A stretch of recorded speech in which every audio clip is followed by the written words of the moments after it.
의사면허제도의 합리적인 개선 방안을 보다 심층적으로 모색하고 사회 각계의 다양한 의견을 수립하기 위하여 지난 3월 4일에 이어 오늘 두 번째 국회 토론회를 마련하게 되었습니다. 독립적인 의사면허 관리 기구를 설립해야 한다는 것이 의협을 비롯한 의료계의 생각입니다.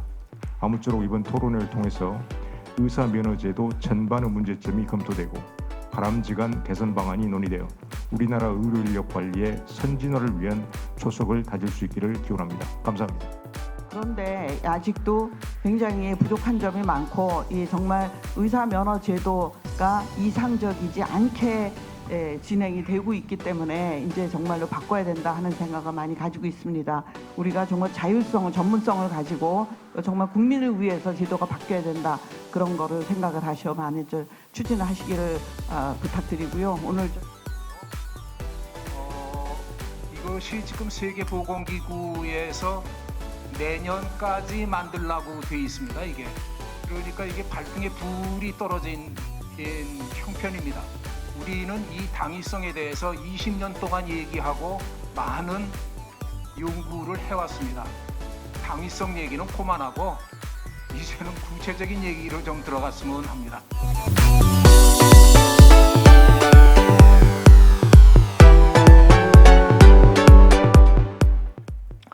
그래서 비윤리적인 의사의 처리에 대해서 사회적으로 비난이 많습니다. 이런 사람들 때문에 의사 단체 이미지가 손상이 극대화되어 있고요. 우리가 마치 비윤리적 적폐 대상의 집단으로 간주되기도 합니다.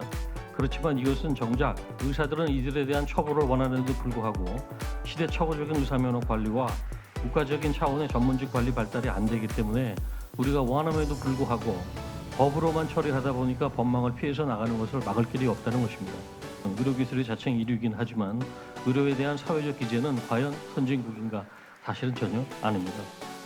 그래서 의료 과오라든가 또는 윤리적인 문제의 처리에 있어서 법으로 이걸 하게 되면 법은 주로 배상의 역할이라든가 또 강제적이고 타율적이고 진료를 자꾸 방어적으로 만들며 환자의 안전보다는 의사 안전이 우선 먼저를 추구하는 전문적인 훼손을 갖고 오는 그런 단점을 갖고 있는데 반해서 윤리에 근거하는 의사에 대한 관리는 따르는 효과가 훨씬 큰 거고요. 예방의 역할과 자발적인 준수에 대한 강점이 있고 법 대신에 표준을 이용합니다. 현재 저희는 아직 면허기구 갖고 있지 않습니다. 면허기구를 만들어야 된다고 얘기한 지 한 20년이 되었습니다.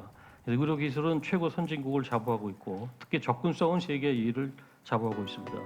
그렇지만 정확한 의사가 몇 명이 활동하는지 이런 것 자체를 생성하는 것조차가 불가능하고 어떻게 보면 면허관리 후진 국가이면 틀림이 없어서 면허기구 설립의 최우선 과제로서 시대적 사명 같기도 합니다.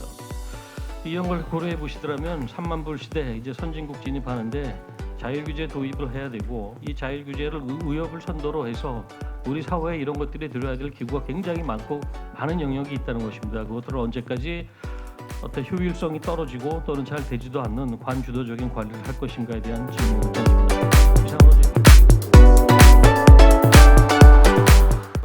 불평이라든가 보고라든가 이런 것들은 제대로 또 효과적으로 빠른 시간 내에 처리하기 위해서는 전문적인 면허관리 기구가 필요합니다. 실제로 면허관리 기구가 있다면 이러한 불평이나 보고의 대부분은 쉽고 원만하게 해결될 수 있는 사안들입니다. 그러나 우리나라처럼 이렇게 면허관리 기구가 없다면 이런 것들이 대부분은 의사 및 의료기관과 환자가 직접 충돌을 하거나 혹은 보건소나 보건복지부, 소비자보호원 이런 데 고발을 하거나 언론에 제보하거나 아니면 경찰 혹은 소송 이런 걸로 이어져서 환자 본인도 그렇지만 의료인들도 엄청난 비용 지출 혹은 유무형의 손해로 이어지는 그런 결과를 초래할 것입니다.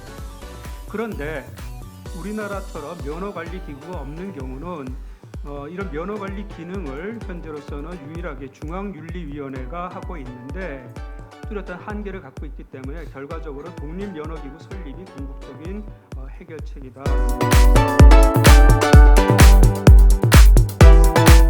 법 체계도 다르고 여러 가지 사회문화 환경이 다르기 때문에 도입을 한다고 할 때 동일한 모델로 갈 것인지 아니면은 또 다른 모델을 모색해 봐야 되는지는 좀 고민이 필요하죠. 그래서 우리나라의 경우에 행정처분의 권한이 이제 부처에 있죠. 복지부 장관에게 있습니다. 그래서 우리 법 체계에서 이런 독립된 의사 면허 기구를 도입하는 것은 쉬운 문제는 아니라고 생각이 됩니다.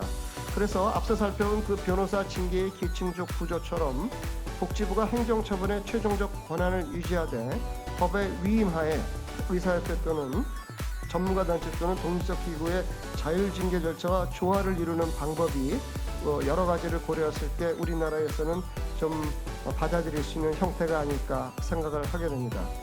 다만 의료기관 업무정지, 건강보험법의 징계 등 변호사에 비해 지나치게 좀 중증적으로 되어 있는 징계를 좀 단순화하는 방안도 병행되어야 되지 않을까 생각이 됩니다. 그리고 중요한 것은 이 면허관리기구의 구성이 의사들만의 어떤 그 배타적인 그 형태를 띠지 않도록 변호사 징계위원회보다 좀 구성을 다양하면서 일반인들, 국민들이 그 내용을 소상히 파악할 수 있는 구조로 만들어가는 노력은 신뢰를 확보하는 데 있어서 중요한 모습이 아닐까 생각이 됩니다. 그리고 실제적으로 면허관리기구의 기능은 한 3가지 기능을 가지고 있습니다. 먼저 조사와 징계의 기능입니다. 두 번째가 면허 등록과 재인증 부분입니다. 면허 관리 부분이죠. 이 부분이 두 번째 부분이고, 세 번째가 진료 표준에 대한 것을 제정해서 이제 우리에게 제공하는 것이 면허 관리 기구의 기능입니다. 저는 이 3가지 기능 중에서 이 모든 것이 한 번에 다 되기는 참 힘든 거라고 생각됩니다.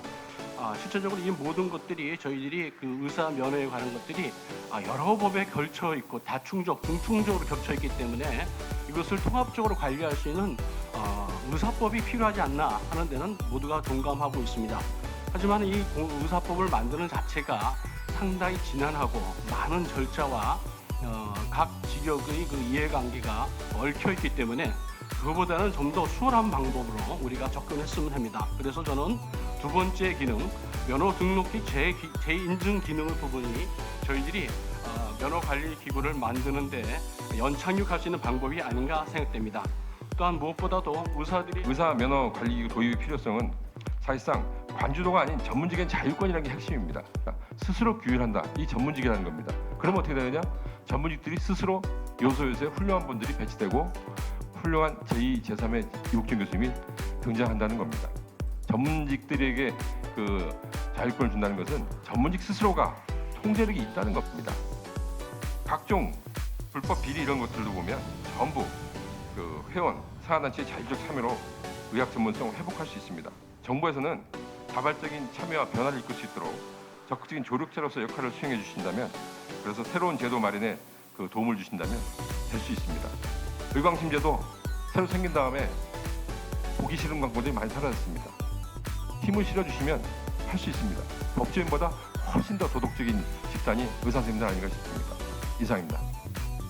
의사 면허 재교부라든지 전문가 평가제 이런 것들이 도입이 논의됐는데 아직까지 지금 시범에 머물러 있고 지금 5년이 다 됐는데 큰 진전이 없다는 게 좀 안타깝다는 생각이 듭니다. 이게 환자 안전에 관련된 문제이기 때문에 그 환자 안전의 차원에서 한 파트로서 이게 사회적 논의가 된다면 더 낫지 않을까 생각이 듭니다. 순차적으로 의사협회에서 할 수 있는 것들 또 제도적으로 할 수 있는 것들을 조금씩 만들어 가서 궁극적으로 그것을 제도화하는 것이, 그런 과정을 갖는 것이 좀 수용성이 더 높지 않을까 이런 생각을 합니다. 꼭 법으로 강제하는 상태가 아니더라도 조금씩 하나씩 확대해서, 그리고 자율권을 확보해 나가서 어느 정도 사회적 그 인식이 올라가고 이것이 제도화할 필요가 있겠다 했을 때 독립기구 형태로 가는 것이 좋겠다는 생각이 들고요. 의료인에 대한 징계 절차를 이원화하자, 그런 방안이고, 저 역시도 이 부분에 대해서는 좀 긍정적인 부분이 있고 장기적인 관점에서 추진할 수도 있다고 생각이 됩니다. 그렇지만은 좀 냉정하게 보면은 여건이나 상황이 쉽지 않다라고 생각이 됩니다.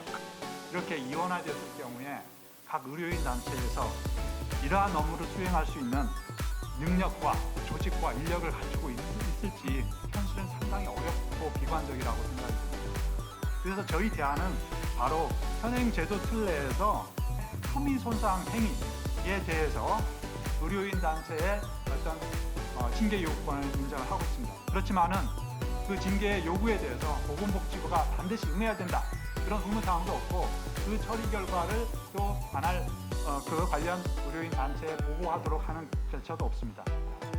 꼭 기속이 되는 건 아니라고 하더라도 의료인 단체에서 국민손상 행위로 판단해서 자격정지 요구를 했다면은 그 결과를 통보를 하고, 만약에 징계가 필요 없다라고 한다면 그 사유를 통보할 필요가 있다고 생각이 됩니다. 향후에 이 제도가 자율 규제로 가야 되는 방법은 맞다고 보여집니다. 근데 이 자율 규제가 어떤 자율 규제인가가 중요한데, 이게 의사협회 혹은 의료인들의 자율적으로 이루어지는 기구는 바람직하지 않다고 보여집니다. 독립적이고 조금은 이 자율기구의 성격이 의료인으로만 구성된, 아니면 의료인에 의해서만 운영되는 그런 자율기구보다는 조금은 통합적으로 어떤 독립적인 기구로 발전할 수 있었으면 좋겠고, 자율이라는 거는 이제 복지부나 관할 부처의 의견과는 조금은 별개의 독립적인 기구를 말하는 것이지, 그게 어떤 의료인이나 의료단체에 속하는 기구는 아니다라는 말씀을 드립니다. 일단은 조금은 더 독립적이고 환자나 국민의 입장에서 이 의료인의 의료 진료권에 대해서 평가하거나 관리할 수 있는 제도로 거듭날 수 있었으면 좋겠습니다. 상당히 윤리적인 문제, 우리 국민들이 어떤 이런 부분에 대한 감수성이라고나 할까, 이런 것들이 더욱더 커지고 있다라는 걸 상당히 느꼈고요. 국민들이 느끼고 있는 일반적인 감정과, 그리고 이것이 법으로 이렇게 규율을 또는 법으로 뭔가를 해야 되는 것이 할 때 법 감정하고는 또 다르고요. 전문가분들이 판단은 또 다른 것 같습니다. 그런 부분들을 어떻게 잘 조율을 해서 이런 지금 고민들을 사실 저희는 이제 매일 이제 하고 있었습니다. 법을 가지고 모든 것을 해결할 수 있다고 하면 그것이 좋겠습니다만은 사실 그게 뭐 효율적이지도 않고요. 더군다나 이게 의료인, 또 우리 환자 안전과 의사협회 정말 대체가 불가능한 이런 전문성을 가지고 있는 이러한 일하는 영역에 있어서는 법은 제한적일 수밖에 없다, 이런 생각이 듭니다. 그 결국은 이제 법 이외에, 법 전에, 법 후에 전문가들, 이 자율적인 권한이 강화가 돼야 된다는 그 방향은 일단 맞는 것 같습니다. 지금 현재 징계권, 자율 징계권 강화, 이런 시범 사업을 하고 있는데, 이 시범 사업을 국민의 신뢰를 얻으면서 적절히 도와드리고 하면서 이것이 성공 사례를 만들어내냐가 현 단계에서 할 수 있는 가장 현실적인 방안이 아니지 않을까, 이런 생각이 됩니다. 이런